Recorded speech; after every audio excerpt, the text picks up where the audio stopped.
Welcome to the podcast. We're going to have a good laugh. So sit back and relax and enjoy the podcast. This is TheraTea. Hello and welcome back to another episode of This is TheraTea with your host ZAY to the LEN, and I'm back again with another fantabulous episode, my friend. And today's episode is for Men's Mental Health Awareness Month. Come on, let's clap it up, clap it up, clap it up, clap it up, clap it up, clap it up. All right, clap it up for Men's Mental Health Awareness Month. It is a month that is needed, and we need to talk about it. So, if anybody gonna talk about it, it's gonna be who? Me. All right. So, before we get this thing started, let's go take us a sip. Come on, get your cup. I got my black cup. I'm talking to my black men today. All my men, but specifically my black men. Come on, let's take a sip.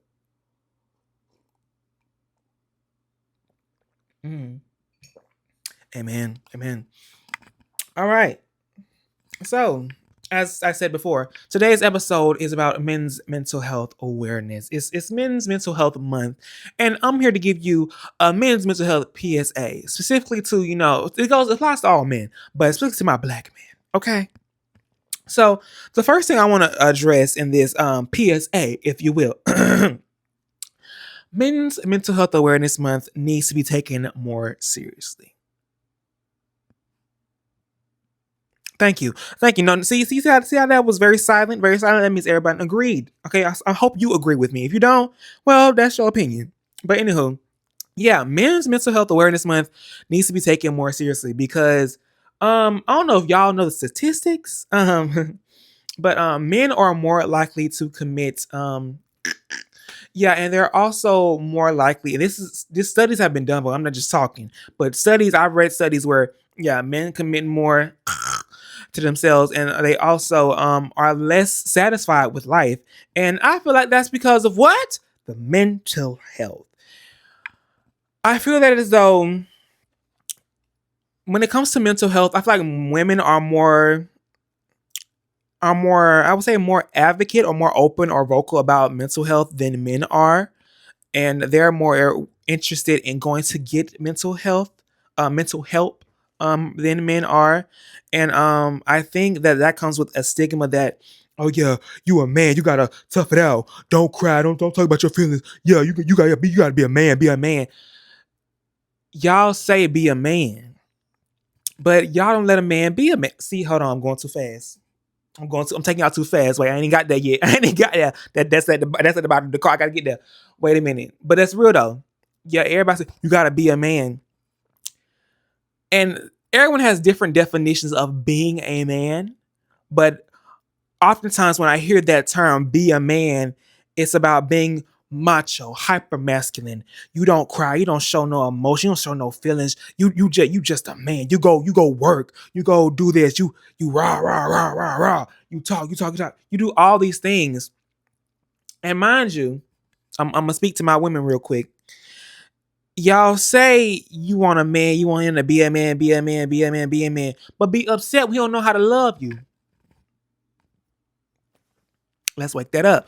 And I'm not trying to throw no shade or nothing. I'm just being real.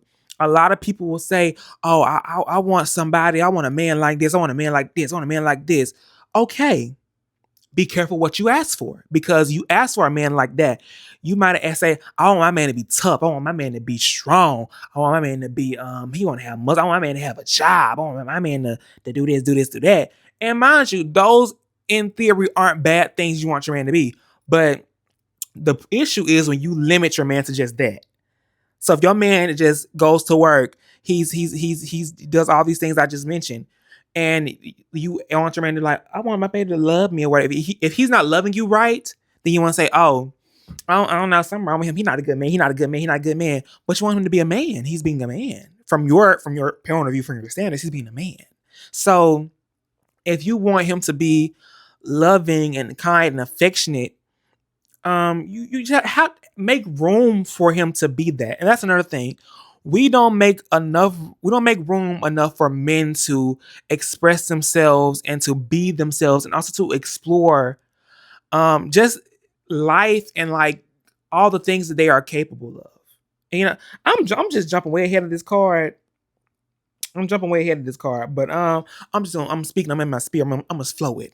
So yeah, it's like you don't give men enough time or a way to express themselves, and that doesn't even mean sexuality wise. Like that, now that's a big conversation too. But we going I'm gonna wait for that. But you don't give men enough space to be affectionate. Like I don't think a lot of men grow up learn how to be affectionate, especially towards women or men or to themselves. Some people don't even know how to be affectionate to themselves. Don't know how to show themselves love. If you RuPaul said this, if you don't, and I'm paraphrasing, I can't remember the exact quote, but if you can't love yourself, how in the hello you gonna let somebody else love you? You know, if you can't love yourself, how are you gonna expect love somebody else or show love to someone else? Like I remember when I was on campus and my class had this project where we were doing it was a Battle of the Sexes podcast type episode. It was for a class assignment, and I said something in one of the in one of the segments, and I was like, you can't always do something that you were never taught. So like if you weren't taught to be loving, to be affectionate, and to be caring, it can be hard for you to try to do that later on in life, And so I feel as though when it comes to men's mental health, we should learn to take care of not just our older men, but those little boys, because those little boys become men. I just say boys to men, boys to men. Like we have to take care of those little boys as well. Because if you don't take care of the little boys, you will end up with grown men who don't know how to express their emotions safely, to confide in other people. They just don't know how to be humans that are layered in context and that are what's the word? I'm looking for a specific word. See, this will help me too many words. You can't find the right word that you're looking for. But you just become men of a certain genre, if you will. I like to say that people are I place people in genres. You have, alternative rock, goth, you have earthy, you have all these different genres. I'm like, but what I'm trying to say is is this in the Bible? I can't remember if it's in the Bible or not, but I know it's a saying. And it says if you teach a man how to fish, he'll feed himself, and teaching me how to fish, he'll feed everybody else. Something like that. Y'all know what I'm trying to say. But yeah, like when you teach a man all these good life things, like how to say I'm sorry, how to say I'm hurting, I need help. See, that's another thing. A lot of men suffer because they don't know how to ask for help. And that's another reason, like people, they were raised to say, oh, I don't need help. Oh man, I don't need help. I don't need help from nobody. I got to do it on myself. I got to carry my whole family on my back. Got a family to feed. Got a family to feed. Chill. This world is too chaotic, too much for just a person to think they can handle everything by themselves. I talked about this before. You cannot handle everything by yourself. You can handle some things by yourself, but you can't handle everything by yourself. I don't think we were created and made to handle everything by ourselves. If that was the case, we'd be by ourselves. So let's break out of telling men that they have to handle everything on they carry everything on their back. They got to be the sole provider, the sole this, the sole this, so that, so that, so that. That is tiring and exhausting, and that's a lot to put on a person.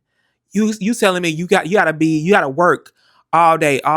You can't do nothing else. You just gotta work, pay the bills, and like no, there's so much more to life than just working, staying alive for your 9 to 5, and that's just not with men. That's with everybody. There is so much more to life than just working your job and paying bills. There is so much more to life. And I hope that everyone out there finds a way to escape from that mindset and that lifestyle of just I'm working my 9 to 5 to stay alive, working my 9 to 5 to stay alive, working my 9 to 5 to stay alive. Focus on that 5 to 9, Like, of course, you work your 9 to 5. That's what, 8 hours, I believe. Give or take, I'm not sure. But that's like what, 8 hours, 10 hours, however many hours you work.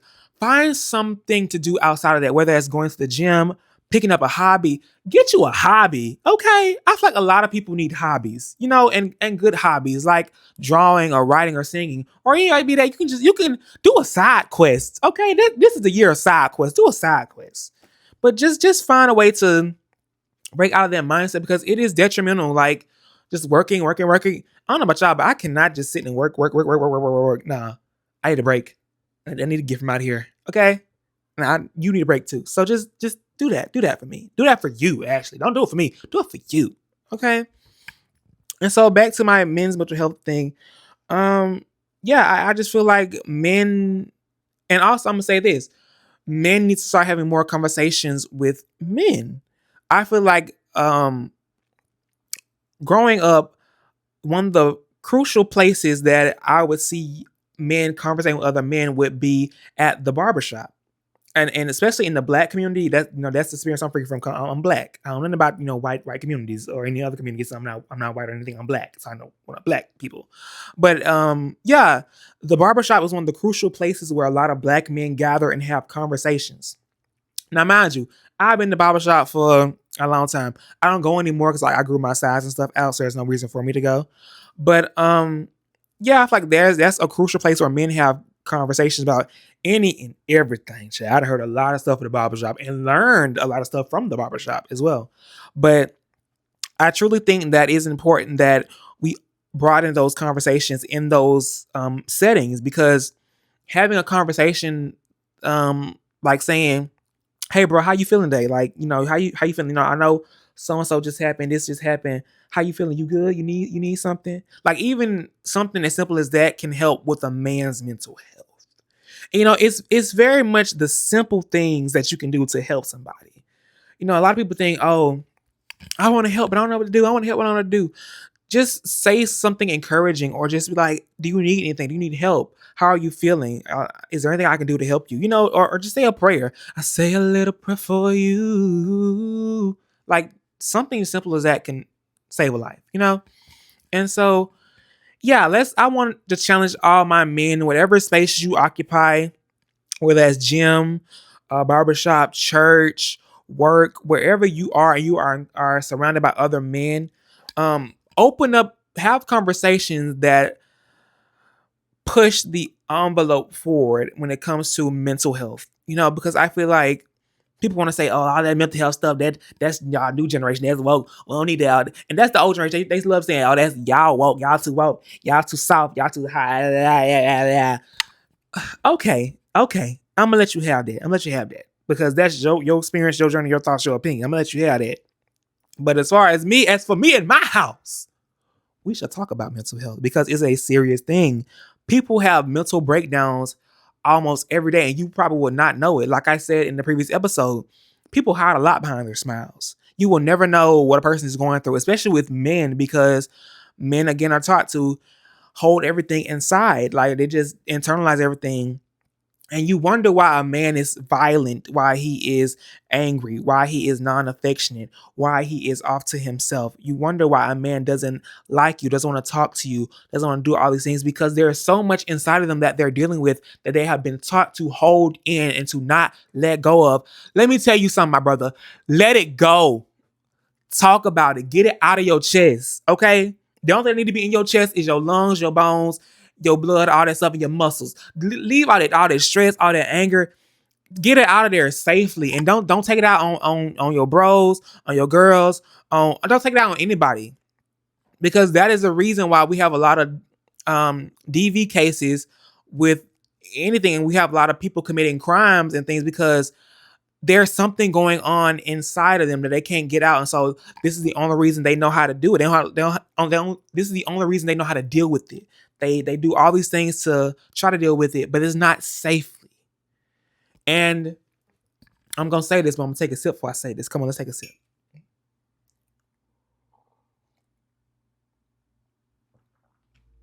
All right, I'm going to say this, and this might be controversial, but this is my show. I can say what I want on my show. Oftentimes when we have school shootings, oftentimes it is a male, and sometimes to get them off, they try to play the mental health card.